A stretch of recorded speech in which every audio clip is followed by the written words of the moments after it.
Bos gangster ini merasa sangat bahagia bro, karena impiannya akan terlaksana. Yang mana rupanya dia akan membangun sebuah rumah sakit lagi. Bahkan rumah sakit itu akan menjadi rumah sakit yang terbesar di Asia. Jadi dengan begitu semakin banyak orang yang akan dicuranginya dan kekayaannya akan semakin bertambah.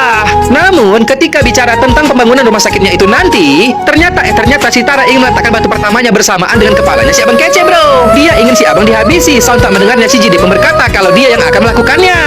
Namun tak berapa lama ketika si Jide itu akan pergi bersama para anak buahnya, tiba-tiba saja ada seorang pria yang menghadangnya bro. Dengan membawa sebuah godam, pria tersebut berdiri di tengah-tengah jalan. Siapakah dia? Tidak lain dan tidak bukan adalah si abang kece bro. Dan melihatnya si Jide itu pun langsung mempercepat mobilnya. Dia berencana menabrak muridku itu. Tapi melihatnya muridku itu sama sekali tidak bergeming bro. Dia sama sekali tidak takut. Bahkan ketika mereka sudah mendekat, tiba-tiba saja dia melompat menggodoli mobilnya si Jide. Kemudian dengan godamnya dia menghantam kaca mobilnya si Jide, sehingga geser itu jadi kehilangan arah. Dia jadi berputar-putar. Wadidaw, mau macam-macam dia. Tidak semudah itu Farguso.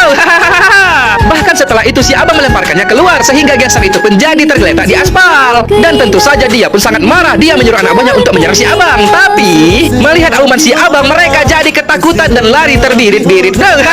Kocak. Daripada mati, mereka lebih memilih untuk lari karena mereka sudah tahu bagaimana kekuatan si abang kece. Apalagi di saat ini si abang sangat marah sebab kakaknya telah tiada gara-gara perbuatan gangster itu. Melihatnya si Jide pun menjadi ketakutan juga. Dia mencoba minta ampun kepada si abang. Namun si abang yang sangat murka tidak mengampuninya bro. Dia langsung menghantamnya dengan godamnya. Lalu tak berapa lama di tempatnya para gangster ini, tiba-tiba saja mereka mendengar sebuah suara yang mengarah ke tempat mereka. Penasaran mereka pun melihatnya, suara apakah itu? Tapi tiba-tiba debus. Ternyata si abang telah datang ke tempat mereka dengan membawa sebuah mobil derek bro. Sehingga melihatnya gangster ini pun menjadi sangat terkejut. Apalagi rupanya si abang menggantung putranya di mobil derek tersebut. Dia pun menjadi sangat shock dan menyuruh anak buahnya untuk segera menurunkannya.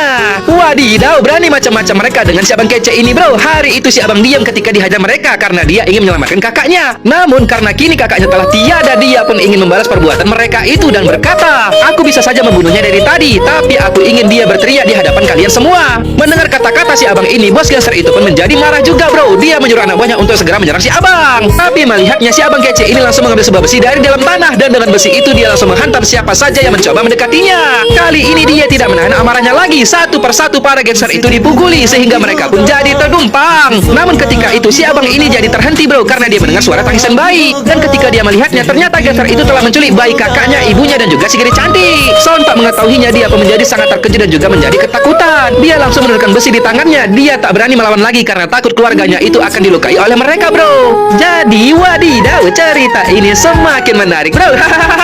Apakah yang akan terjadi selanjutnya? Jangan lupa tonton terus ya, hanya di Snack Video.